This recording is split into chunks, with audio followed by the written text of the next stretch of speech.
The modern church hates singles. So this is a big claim, but once you understand it, you can't unsee it. So if you're single in a contemporary church, you probably experience that the church dating culture sucks. And this is despite there being singles at every corner who are all desperately looking and praying for a marriage partner. And while they form their friendships and hangout groups, 90% of them remain single and stuck in the friend zone. All while being told by the pastors and leaders that their singleness is a gift that they should use to serve the church they're attending. The contemporary church in America hates singles, and we're going to tell you how and why. Hi, I'm Lucas, and this is Wes, and this is the Laymen's Lounge. It's a weekly sit-down where we discuss topics related to the church. So, Wes, good to have you here again.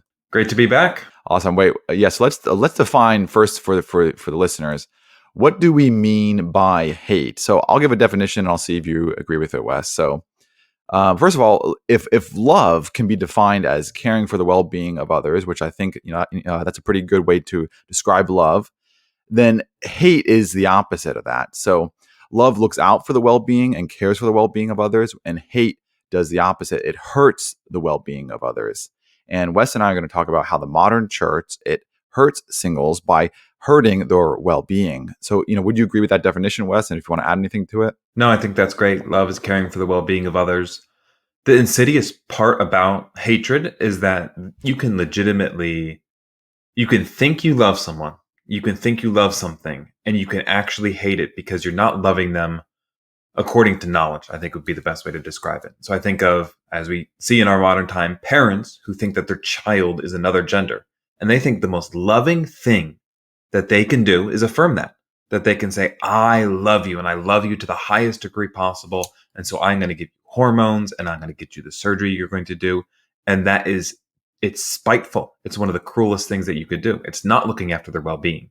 Love isn't a feeling. When we talk about their well-being, we do mean their actual well-being.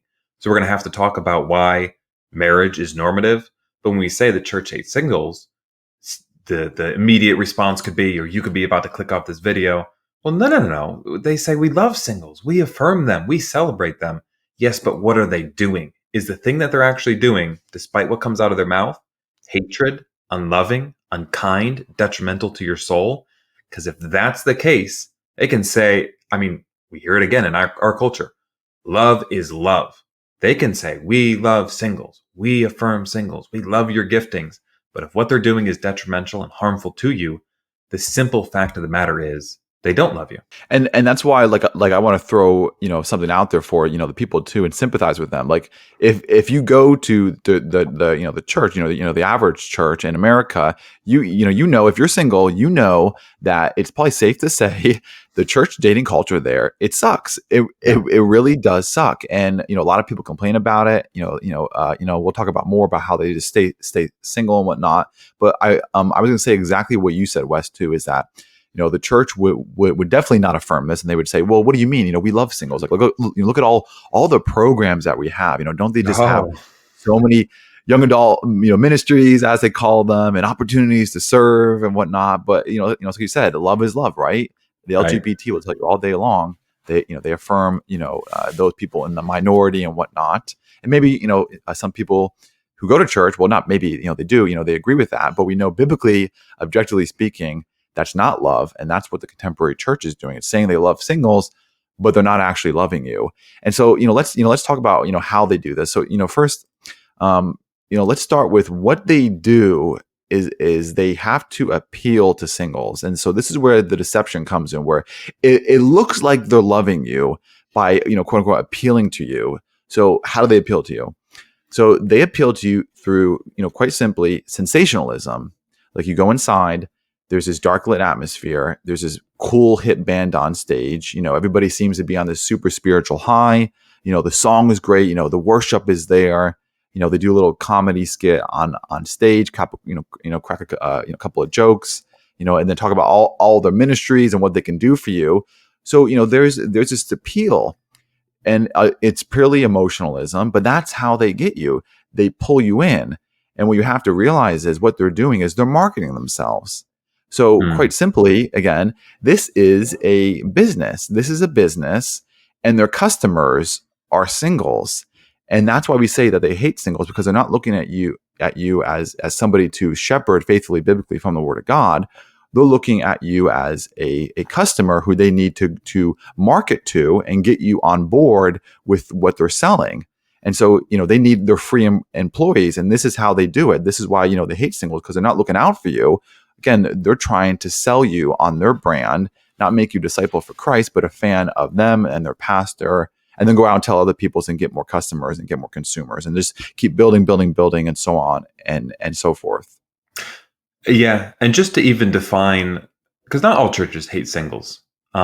There's a type of church that I think stewards singles well, and that's by modeling marriage as normative. It's by modeling families. It's by, through a culture, instructing individuals, young men and young women, how to pursue marriage. So there is that church that I don't think does hate singles. So when we say the modern church hates singles, we're talking about exactly that church you describe. And I think the biggest, you said it's a business, and that's such a good way to describe it. It's a production. Sunday morning is lights and video. And I mean, if you're getting really crazy, a fog machine, it's worship band. Almost none of them are paid. It's programs. It's kids. It's youth. It's outreach. It's coffee bar. That type of thing where you go in and there's parking lot team, and there's coffee bar, there's kids ministry and worship and lights and recording. That type of business thing, that is exactly an ecosystem that needs that free labor. And like you said, the single people are, because once you get to 1 kid, 2 kids, 3 kids, you just don't have the time to be doing much more than really Sunday morning. Our church, the way we do it, it's been really nice because we have Sunday morning and then prayer and worship in the evening on Sunday only. So there's no midweek prayer meeting. There's no Bible study groups. Now, that's not to say someone couldn't gather and worship, but here's the beauty of it. I have 2 kids. There's people that have 3, 4, 5, 6. That means there's 1 day a week. You get them in the car, and then the rest of the week, you're actually free to do all the things that you have to do. Like, we grew up going to Wednesday night Bible study or Wednesday night prayer meeting. Nothing wrong with it, but that is a burden on a father trying to provide for his house, trying to run things. The mother's trying to school the kids, to haul them out every Wednesday night, 4 kids to church. So the families aren't going to be the ones that run these programs, that run the outreach, that run youth group on Friday. It's going to be singles, or at least very much people that are married but don't have kids yet. And so that's their key workforce. And that's what runs this machine that is really these big, modern, evangelical, seeker-sensitive churches. And you and I, we spent time in these churches, right? We went to, Acts 29 churches. I went to 2. I think you went to 2 as well, right? 3, yes. 1 wouldn't be in Acts 29 anymore, but it's so that's funny right. how Bill was in Acts 29, right? He left it though. Good for him. He was, yeah. But it's so funny because parents and kids were like way outside of the norm. You would have like 1 or 2 families that had kids, and they were just like way, like, you saw them, I don't even know, outside of church. Once every 6 months, a rare sighting of them at some event. So they were so distant. You talked about like, well, people always say like dating culture sucks. It's funny. I hear women, mostly like family members, like my sister-in-law. Well, there's no good men in the church. And then the men say, there's no good women in the church. Wait a minute. That means one of these groups here is not the good men that they think they are, the good women that they think they are. But there's not a lot of good opportunities.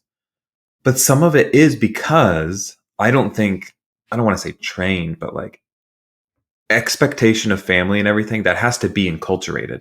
And so when you have a church that doesn't have a lot of families, or the families that it does have, they're not the norm. They have their own community group. They're kind of distant. You have this whole group of singles that stay in the singles. They don't interact with married folks. They don't watch kids. They don't do any of these things. They're single. They stay with the singles. That's where they all group together.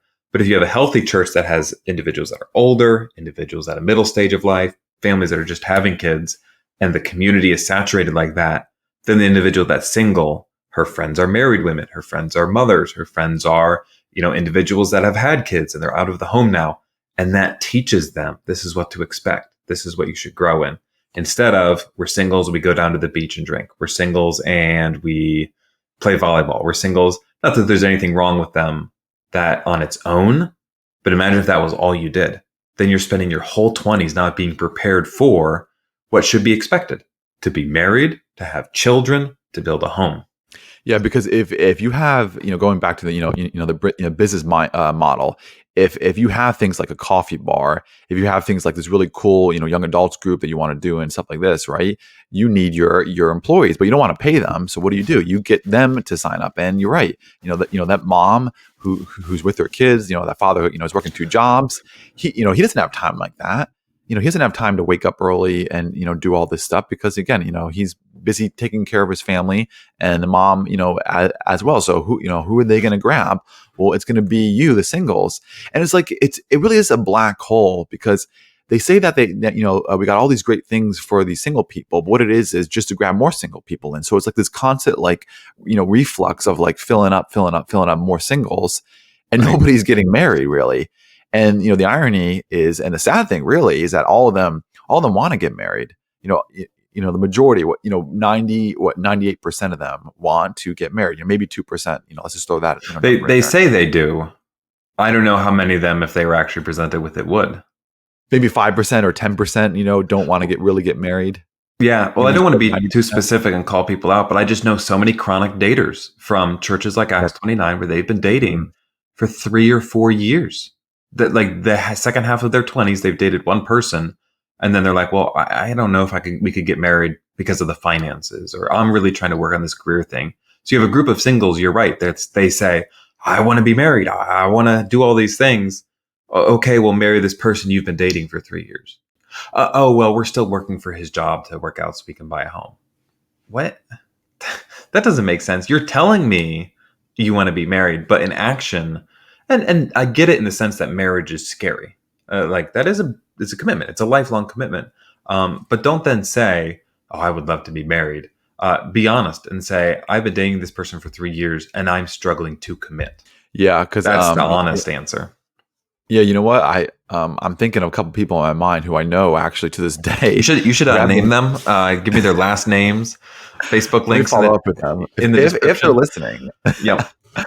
But yeah, it's true. I actually do know a couple people, and I talked to Kayla about this too. Like, are they married yet? Are they engaged yet?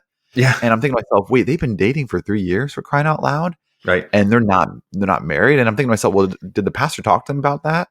Oh, like the pastor shouldn't get involved. Well, he's not trying to get involved. He's just trying to say, hey guys, what's good? What's going on over here? Yeah. Because it really is, suspicious too. Because like, okay, well, I'm assuming you guys both want to have, not to be, weird, but you both want to have sex, right? So you can't do it when, you're single. So only in the marriage covenant. So like, what's the holdup, right? You just want to be eunuchs and just date each other in these platonic relationships for years. They probably are eunuchs. That is probably half of it. Well, yeah, the church makes them that way. It does, especially men. Like it just says like, oh, you have drive, you have ambition, you have testosterone. Brother, you got to get rid of that. You got to become a eunuch for the Lord. Not, they wouldn't say it like that, but wait, so they're either these couples that are dating long term, they're either already having sex, you're right, or they're eunuchs. But even say they're not. Say he is behaving properly, as Paul would say in 1 Corinthians, towards his betrothed or whatever it would be. You're still wasting her 20s. Like if you are a man and you've dated a woman from when she was 26 to 30, 24 to 27, I would give 3 years the longest maybe anyone should date. You wasted 3 years of her life, 3 years of your life that you're not building your marriage, 3 years of your life that you're not having kids, 3 years of your life, 3, 4, 5 years of your life that you're not building up your home. Even if you don't have kids immediately, you should still be, if you're going to commit to this person, start building it now. Like, oh, I'm going to work out and get really in shape by 30. I'm 23 now. I think I'm going to start at 27 years old. Wait, you have the goal in mind. You know what you want to do. What you want is a good thing. Why not start now? Again, with reason, thinking through it reasonably, being logical. Like I'm not saying date someone, first date, engagement, second date, you're walking down the aisle. Date. Yeah. So you coffee date, dinner date, wedding cake. Not quite that. But people love to be like, oh, so what are you saying? Just get married. And then my friend, they got married after 6 weeks of dating and they got divorced. There is a middle ground between dating for 6 years and dating for 6 weeks.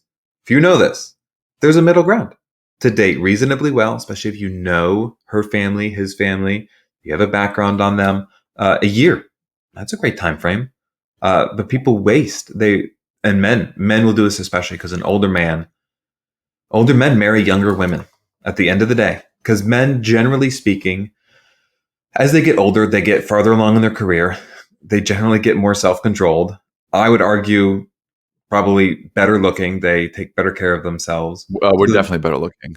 I would hope so. Yeah. I'm gonna look back at myself at like my 30s. I'm gonna be like, oh man, he was ugly in his Oh, you 20s. dog. No, look at this donkey.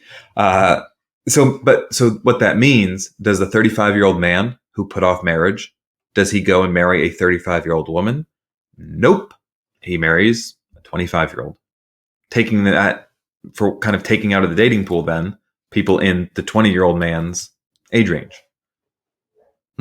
But see, the problem is though, the church has built. I hate to use this word, but I'm going to use this word. The church has built a culture, and I hate to use that word because they throw that around. C word. We want to build a positive culture. The other C word. alert. The other one is community. Community or posture. We want to posture ourselves, right? Oh, stay away. If somebody says that word, run away from that pastor. But they built that community of people. It's probably the better C word. They built that community of singleness, and then because I want to mention this too. They tell singles all the time, use your singleness, to serve, right? But really, what they mean by that is they're not telling you that looking out for you. They're telling you that as AKA, serve my coffee bar because I need a free employee. Because if you look at the gift of singleness that Paul was talking about. Yep. I guarantee you, these kids are not living like the Apostle Paul. Like they're just not doing it. Right. And recently, actually, I just finished the Francis Asbury commentary, and that man was like, the closest man that I've seen to Paul in terms of being single. He never got married, and he literally, he was a circuit rider, just traveled and preached the gospel. Like he's the embodiment of what Paul was talking about.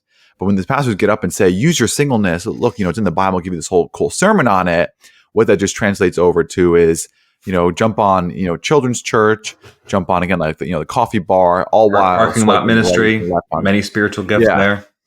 And all while swiping left and right on Tinder and going on these, endless dates of barrages of right. Christian men not getting married, wanting to get married, use your singleness.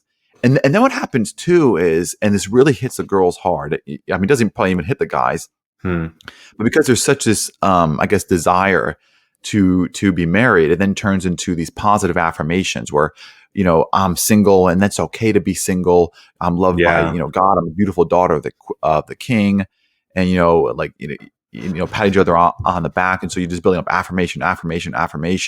Use your singleness, serve, coffee bar, children's church. Again, all while trying, secretly yearning, desiring to find a spouse. So it's like, what's going on? Because the church is telling you one thing, you're trying to tell yourself one thing, and yet really internally is you actually don't want both of those. So it's like, again, take a step back here for crying out loud.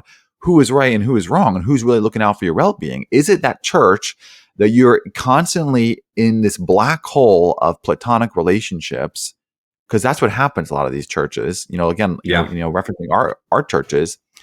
And isn't it funny, Wes, too, is that these churches, right, they're filled with single people, Christians, who, majority of them want to get married. Again, some don't, but the majority of them do. And they all hang around each other. They all go to these single groups. Yeah, you would think, okay, all the odds are stacking up. I'm going to find my spouse here, right? But why in the world, and that's why I say the church dating culture sucks, you got to ask yourself this question. Why in the world does it suck? What is going on here, right? Yeah. Wake up and smell the coffee. Somebody is lying to you. Somebody is not being truthful and honest. And if it was being truthful and honest, you wouldn't feel the way that you feel. And you see this a lot too with girls. Like I do sympathize with, the girls more when they say, there's no good Christian men in the church. Because why there aren't, the majority of good Christian women, more so falls on the men for not being men. And it's like, yeah, they're right. I look around the majority of single Christian men, and I wouldn't want any of them marrying my daughter. Right. Like I wouldn't want any of them dating. And if they were trying to, I would say get lost. Yeah. I don't know if you would. I'm sure you would. Thoughts. And I do especially want to, for single women, especially. Express sympathy. It's tough. We talk about some of them are in chronic dating relationships, but others don't date or they haven't been asked out. And that's difficult. And you're right. Then they'll circle in these groups and they'll have guys just, and I don't want to call them bad men because maybe they're just legitimately not interested. They won't realize what they're doing when they hang out and joke and flirt and do all these things with a girl that they don't want to date. Because at best, she totally understands what's going on. But at worst, she really feels strongly about you. And then when it eventually gets to the point, I had to tell a young man one time, there was a friend of my wife's, and he would just pick her up to go to church and stuff. And it went on for months without him saying, "Hey, I like you. Do you want to go out?" And I finally came to him and I was like, you have to either say you like her or you don't. He's like, well, I don't. I was like, then you need to tell her because you are just toying with her heart. At best, she completely gets that it's platonic, but we've forgotten why men and women hang out together, single men and women. Like you see all these quirky millennial parties. I saw Tom Hanks Thanksgiving. It was a Hanksgiving and they all dressed up as their favorite Tom Hanks character. All these single childless millennials. Oh my goodness. Just this asexual, neutered, platonic. Like the reason we had dances, we had communities, and we had towns and schools and homecoming. These were events where men and women got together because men and women are attracted to each other. So just like you take atoms in a collider and you smash them against each other until they join. That's what you're doing with men and women. That is almost one of the biggest purposes of society. Bring men and women together, get them married to perpetuate society. Not to be kind of reductionistic, but like a society that doesn't do that will die. And we've forgotten for 1,000 reasons. Pornography, the church also follows the culture on the whole. Follow your heart, true love waits, this, that, or the other. And so we've forgotten that societies exist to bring men and women together, to build homes, to have children, to bring on the next generation. And because now we've lost that, you have people that are getting their hearts broken. And then you have liars from the pulpit. I'll say this before we get into the men, but you have liars from the pulpit like, oh, well, both are equal, single and married. And I know real people that were told that and they bought it for years. And now they realize I was lied to and they don't get their 20s back. And they're like, I might not have kids now because you told me it's just the same. Now notice it was the married pastor with kids telling the single people, oh, it's the same. You know, single, married, they're both equal. He's fine. He's got his family. He's married. He'll have his home. But the dozens, hundreds of people he told that believed him, they're not going to. And it's going to take a real work of the Lord to not be bitter about that. If you were told that and you bought that, it is a lie. Marriage is, generally speaking, unless you have this very specific calling, marriage is better and it is normative and it should be expected. Well, and even that pastor who's married and has kids, he, what else does he have? He has his brand, his church, that's his business, and he has his celebrity status that he loves. He has all these people, all these young kids looking up to him. Again, he is their celebrity pastor, and yet this guy over here, who doesn't know a thing what you go through, is telling you and feeding you, oh, be single and use your singleness, to serve my business, my brand. Because again, if it was biblical, it wouldn't be that type of singleness. Like that type of singleness, the type of singleness in the church is not a biblical singleness. And then what I do also want to say too is, I don't know if you see it. Like I see tons of people that I know on Instagram and Facebook where they put, they're single and they have their platonic single Christian group friends. And they all treat them like, oh, I love that, this friend group. I'm so blessed and so happy. When I know that, okay, these two dudes like this girl, they've been liking her for years, haven't asked her out, haven't dated in years. Those guys don't do anything. These girls all want to get married. Again, like everything is lining up for these people to get married. Well, why in the world aren't they? And they have to revert to these, asexual platonic, relationships. And really that's just a substitute trying to fill up what is lacking. Yeah. And that's why these churches feed you the sensationalism. That's why it brings in these singles, because these singles are empty. They want something rather than just partying in my 20s, getting my degree, pursuing my career, and then all of a sudden 30. And this happens with the women. Crap, 30. I'm not married. I haven't dated in years. There isn't a good guy in sight. My biological clock is ticking. And I just bought in and wasted 10 years at my Hillsong Light Church, my Acts 29 church. Like what in the world happened? And again, girls really do feel this more than guys, because guys can get married to like in 35, marry a 25-year-old. Yeah. And have kids later. Like God has designed men and women. Women are generally speaking done with having kids around 35. That is not every single scenario. They're generally done. Men can sire children well into their 40s. Yeah, and when you hit that as a girl, dude, I do feel for them. That is hard, and that's a hard reality. But it's like they said, they bought into it, and it was unfortunate. The pastor wasn't looking out for you. He wasn't loving you. He was hating you. Yep. Yeah, this is why not many of you should be teachers, because you will incur the greater judgment. Like, I think of students that are exploited through student loans. At some level, yeah, you were dumb and you signed up for all this debt. The person that sat there and offered you this and didn't tell you that the APR was 20% or whatever it would be, I would say they actually bear the greater guilt. And I'm sorry that, and that's a terrible thing about some of this guilt and what goes wrong. Sometimes the person that did less wrong bears more of the guilt, more of the burden, experiences more of the consequences. And that's exactly the case. The pastors that told this, they're wrong and they'll face a greater condemnation. But those who believe them, they're the ones that will pay for it. They're the ones that won't have kids and feel lonely and empty because of it.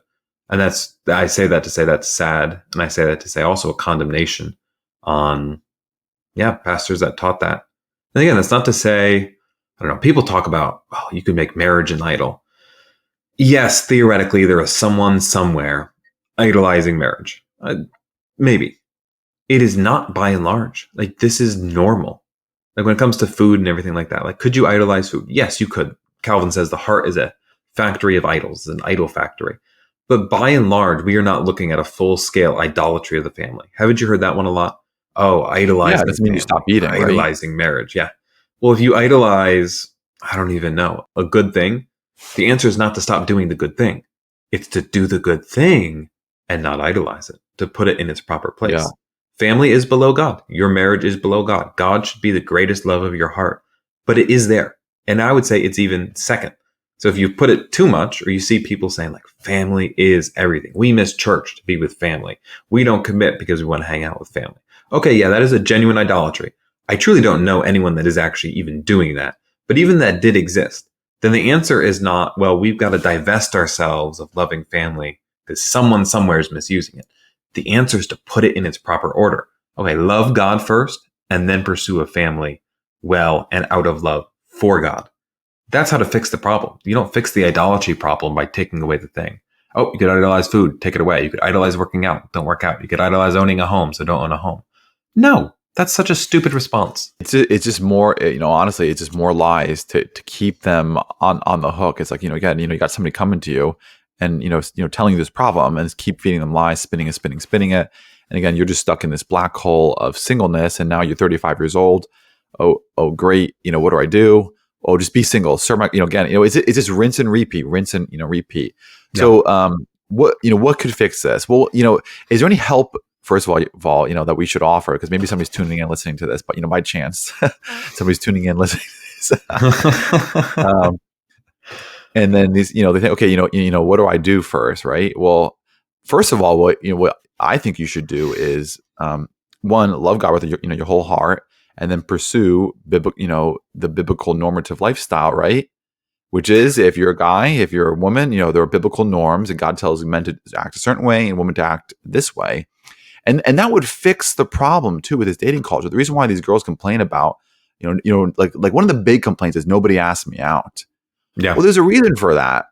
And what you should do, and this is the biggest one, if you're single and if you wanted to go to a church to find a spouse, look at the pastor. Is he a wimp? Is he somebody you would date? And be honest, because women are naturally attracted to strength and confidence. That's a good thing. Let's be clear on that. Strength and confidence are good things. They're not sinful. Lucas, only holiness matters. You forgot, right? Yep. But you know what? That's probably it though, Wes, because people say that. I'm not making that up. Yeah. Wait, what are they saying? Can you repeat that? So you'll say something like strength matters or beauty matters, and they'll say, no, only holiness matters. The Christian. Well, like Tim Keller, it's what did he say about laying down the power? Yep. Jesus, the cross is about laying down power. We lay down power. We lay down strength, lay down beauty, which is it's silly. It's the Jesus juke. It's a Gnostic Jesus juke where it makes the spiritual of infinite importance and just downplays anything physical, anything about this world. Well, and there's weakness the pastor is weak, the church is weak because they think Jesus is weak and they think Jesus wants you to be weak, which is act like a girl where you can't offend people, you have to be nice. And this translates over, or this is the fruit of what they think Christianity is, what they think Jesus is. They think Jesus is weak and he wouldn't hurt a fly and he's Mr. Nice Guy. And the reality is he's not. So it's like, if you want to find a husband, look at the pastor. Is he weak? Weak, or is he strong and confident? You can be strong in the Lord, right? Paul says he doesn't say be weak in the Lord, be strong in the Lord, right?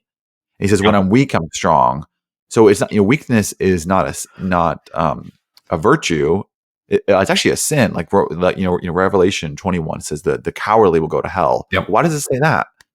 Right? We never talk about that. Well, the Bible says cowardly people go to hell. 1 Corinthians 16:11, act like men, be strong, stand courageous, act like men. Men should be men. The effeminate will go to hell, he says in 1 Corinthians 6, right? That's the word effeminate. Right. It's two different words. It's the homosexual, arsenicotites, and then the soft, Malachi. Yes. Yep. And that some like to bring the two together. So they say like, actually it means like the active partner in a homosexual union. No, it's literally the effeminate will not inherit the kingdom of heaven. This theme keeps coming up, but grace restores nature. So nature, what was Adam's original calling? Adam was called to be fruitful, to take dominion, multiply, and fill the earth. A man shall leave his father and mother and cling to his wife, and the two of them shall become one flesh. Grace is not coming in to eliminate that, to swipe it away, to say there's no dominion mandate, there's no being fruitful and multiplying, there's no, like taking a wife, leaving your father and mother. You can do it if you want, but that's not a big deal. No, grace is coming in to actually empower you to do the thing that man was called to do. The true man, Jesus Christ, the real man, the final man, he's enabling that, but grace perfects that nature. So that natural calling, like it's natural in men. You don't have to teach them to be attracted to women. And that can be misused in the flesh and in sin. Like that is a natural calling that grace sanctifies, and you should follow that in. That would be the point, is not to just lay it aside or be like, I'm a man and I have these desires and I want to be married, but I just need to be godly. Like, no, let grace perfect the way God has made man and oriented him to be. Yeah, the Wesleyan term, transformative grace, which is Right. The same thing. Grace restores nature. Grace transforms. It doesn't. Grace doesn't give you the ability, and it doesn't even work that way. Like grace isn't passive, where it's just like, okay, here's something bad. Oh, grace. I'll throw grace on it, where it's tolerant. No, it transforms it, and the best way to see that scripturally is Titus 2:11 talks about the grace of God appears, and that grace teaches us to deny ungodliness. So the grace is teaching us something. So it's transforming our being, or grace restore in nature, whichever way you want to spin it or say it. Not spin it, say it. Spin it sounds like a knockoff. Well, yeah, I love that advice. So if you're a woman and you're looking to marry, find a church with a manly man as a pastor, because men will be attracted to manly men. Men will be whoa. It'll be a church with other manly men, the type of men who will ask you out. So if you're a woman, if you're a guy, you go undercover to the biggest Acts 29 church you can find, and you take one of them captive. Now, missionary dating. Converter. The what? Yeah, converter. Yeah.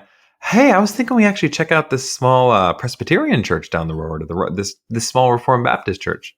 No, like practically speaking, at the end of the day, you got to be in a place where there's single men or single women. If you're a woman looking for a man, you have to be around single men. We talked about atoms colliding, that there's just going to be, you need scenarios where you'll see men and you'll interact with them, men that would be potentially willing to date you, that you would be willing to date.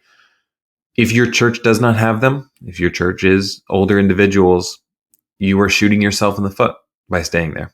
Now, again, there might be a reason not to. Maybe you're going to a Christian college that has other dating opportunities. But if you're an adult and you work and you go to church and maybe have some friends, and that church, that big bucket where you could be finding someone that's your age to date and to marry, if that has no eligible single women, no eligible single men, practically speaking, you probably need to find one. And I would say you could even leave a good, faithful church for the purpose of saying, I would like to find a wife. I would like to find a husband. I think that's permissible. I have one more piece Yeah, of and advice, but go ahead. oh yeah, I was gonna say, and if you're in New Jersey, don't go to Liquid Church. And that's a great example of the kind of churches that you shouldn't go to. Don't go to those kind of churches because that's a cesspool for weakness Right. and compromise and liberalness, worldliness. That's what you want to find. Like I just saw a sermon where a woman preacher, and that's how the church is bad at Liquid Church, but they were doing a Barbie themed sermon, like stuff like that is kind of just like obvious, like stay away from that because if you go into that, then the people are just gonna consume that and then they're gonna reciprocate that. Like, and that's why we have singles who are just remaining single, want to get married. They're around singles. They all just stay asexual, platonic, or in these never-ending dating spin cycles, and you don't get married. Yeah. And you said you had one more piece of advice because I want to talk about the next thing too. Yep. Online dating. I know some people, they don't like it. They're not a fan of the idea. The fact of the matter is, as groups of people atomize, as we forget why people do homecoming and they do community events, they get together, do all these things, as those go away and people don't gather around other people of the opposite sex, online dating is what you're going to have to do. And guys, I'm sorry, you're going to have to take a better picture than you holding up the fish that you caught at the lake. You're going to have to, trim the beard, put yourself forward. I think of Proverbs that says, he who wants friends must show himself friendly. A man who wants to date a good woman must be, like, just practically speaking, you have to have it together somewhat. And you can lament that the world is made that way, but that lament and that complaining is going to get you nowhere. I just know a lot of people, good Christians, they found their spouse through online dating. And that doesn't mean you necessarily will. The beautiful thing is, it only has to work once. It's not like sales where you got to make so many first dates and have so many successful follow-ups in a given month. You could literally have 500 failed dates, 500 failed times you ask someone out, and it works once. You ask her out, she says yes. You go on a second date, and a third date, you get engaged and married, praise God. It only has to work once. So don't take failure in the past as like, it's never going to work. It's all a wash. And don't pass up online dating. A lot of men and a lot of good women are doing online dating. And again, that's not to say your experience will be, I hop in, there's lots of dates, but don't neglect it. Like, just speaking practically, be wise, be shrewd. This is a great pool of single Christians that you could date, that you could ask out and see if something goes somewhere. Yeah, and I will say a lot of them actually do online date, and then it's the same problem because if you filter for the Christians, you're going to get that person who's going to Liquid Church, and again, look at his pastor, look at his pastor, and really biblical Christianity would fix this. And I told Wes this before, but it's the truth and I stand by it. Biblical marriages would shut these churches down. It would literally shut these churches down because I look back at the churches that I went to, the Acts 29 churches, and I think, man, I would never go back there ever again. And I look back at it thinking, I mean, this is so immature. Like to me, it's like going back to Egypt. It's just so immature. It's like I go in there and I'm just hit with this emotional rock concert sensationalism and this fakeness. Everybody has their hands up. There's a super spiritual vibe going on. Like it's not that biblical, rock solid, give me Christ or death, right? And that's what we want. And if you had biblical marriages in that church, you wouldn't have your customers, or you wouldn't have your free employees. You wouldn't have the business, and the business would fall. And now what you do? Oh, we actually got to pursue biblical Christianity, and it would it would take them out of business. And that's not to say that there aren't biblical marriages in that church, but the majority of these churches are upheld by again, singles. Go to these Acts 29 churches. There's probably going to be more singles. And they're going to market towards them. Why are they marketing towards them? That's an interesting thing. None of these churches say that we want to market towards the married people, and they don't push marriage. Like, they know that these people have been dating for years. They know that the dating culture sucks the pastor. They just, again, rinse and repeat. Why? Because they, could it be they have an agenda, right? Think of that, David Platt, with that trailer's coming out of him, right? David Platt was loved. He's well known. He's famous. But now his agenda is starting to come to light. David Platt could be this way. No, he's the best, not him. It's sad, the commercialization. Like, even just, I was thinking we call them worship services. Wait, all of life is worship. Present your body as a living sacrifice, holy and acceptable to God, which is your reasonable service, depending on the translation, worship. Worship does not occur at 10 a.m. on Sundays. All of life is worship. And when people gather, the music especially, like you said, like it's so jarring. It's so jarring to hear the music. Like, wait, on Sunday morning, we do this with the lights down low.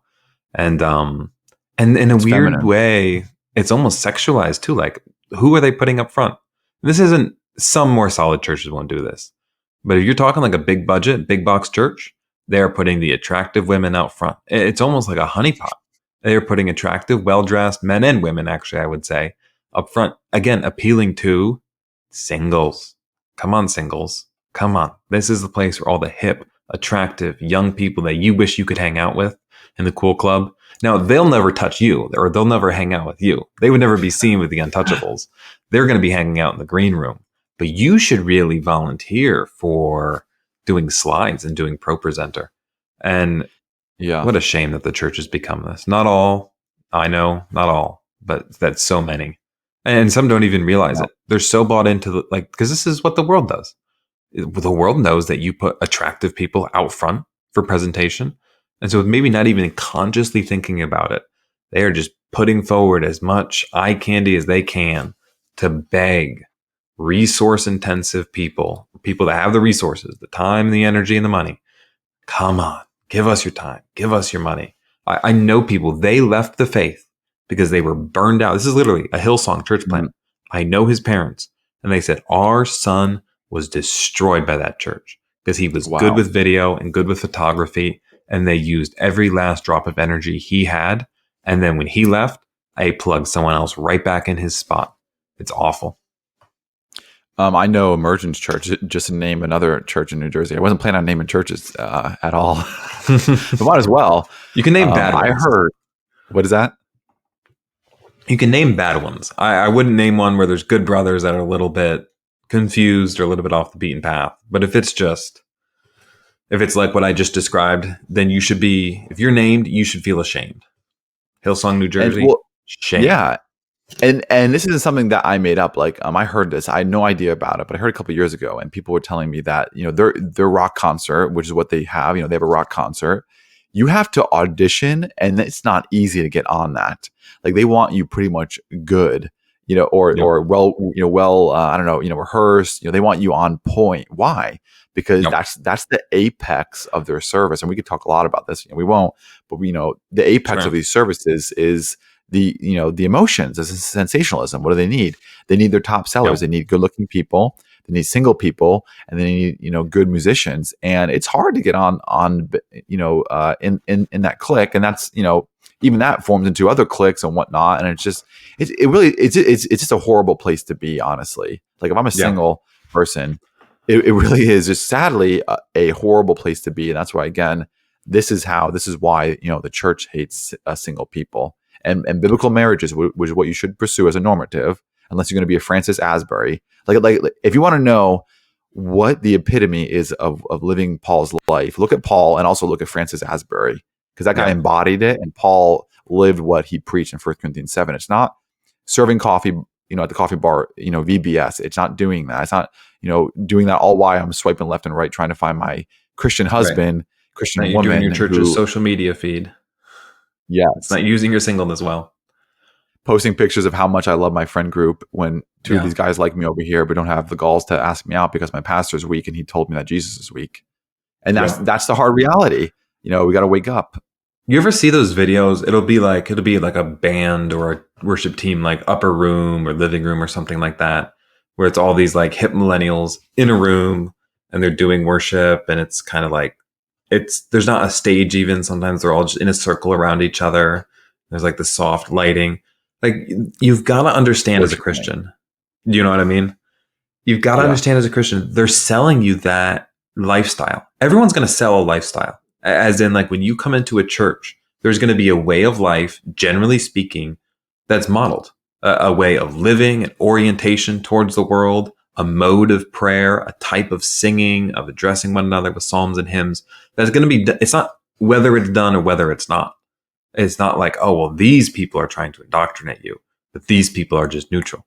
No, you are going to become what you behold, And if your image that you're constantly given, especially these big box churches, is just a bunch of childless, hip millennials all caught up in emotion, you're going to think that's the ideal, and you're going to orient yourself in that direction. So if you're trying to escape singleness, what you need to be surrounding yourself by is an ideal to live up to that is what you actually want.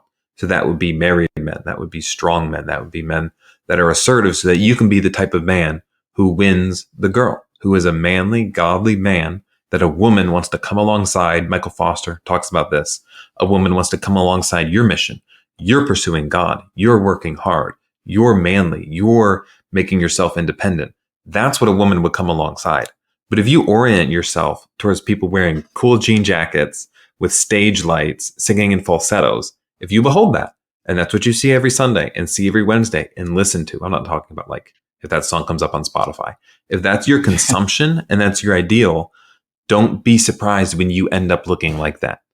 And then on the other hand, don't be surprised if you spend your time around godly men, pursue good endeavors, look to build a business, look to grow, look to be a good husband. If you spend your time around people like that or that, don't be surprised if you become that either. You have to realize they're going to exert an influence on you. 1 Corinthians 15, it says, do not be surprised or do not be deceived. Bad company corrupts good morals. So if you don't want to be a single, asexual eunuch, don't hang out around single, asexual eunuchs. Whew, fire. It's that simple. It's so complicated. Well, you know what? That's actually funny, because one of the advices that I give now for women is if you're single, don't hang around too many single women. And the reason why is because, sadly, like, the older girls get, into their singleness, and the more they feed on the lie, because they're trying to fill up what's lacking. So they're fully bought into it, and they're filled now. They're married to these affirmations and the motivational gospel. I'm fierce, I'm independent, I'm traveling, look at all these cool things. And really, they're just desperate. But if you hang around that, you're gonna imitate them. Again, bad company corrupts good character. I'm not saying they're a bad person, but they don't even know it. Sadly, they're so bought into the lie. But that's going to affect your singleness, and you shouldn't hang around them. Don't hang around too many single girls, especially not in their 30s. I'm not saying you can't hang around all of them, but there's a certain type of a single woman who's been bought into it. I know a couple of them. I see them on social media, and I know them from these churches. They're single, they're fully bought in, and they're just trying to fill up what's lacking, fill up this desire, because the church lied to them, and they're living it out. And if you hang around them, that will rub off on you. Hang around people who are, solid Christians. And if you can find some married people who have relationships that you want to follow an example, then those are the right people. And even Titus will go through that. Like, talks about the older woman to teach the younger woman. Like, there is an order to this as well. Yep, I think we hit everything pretty well. Wes, you want to add anything before we close out? Yeah, two things for women especially. Fight by God's grace against the bitterness that could come with being single, especially as a woman. If you're not being asked out or nothing's worked and you're getting older, it can be really tempting to be bitter and say these men don't know what they're missing out on. This isn't fair. I got a bad deal. You can be bitter towards God, bitter towards other men.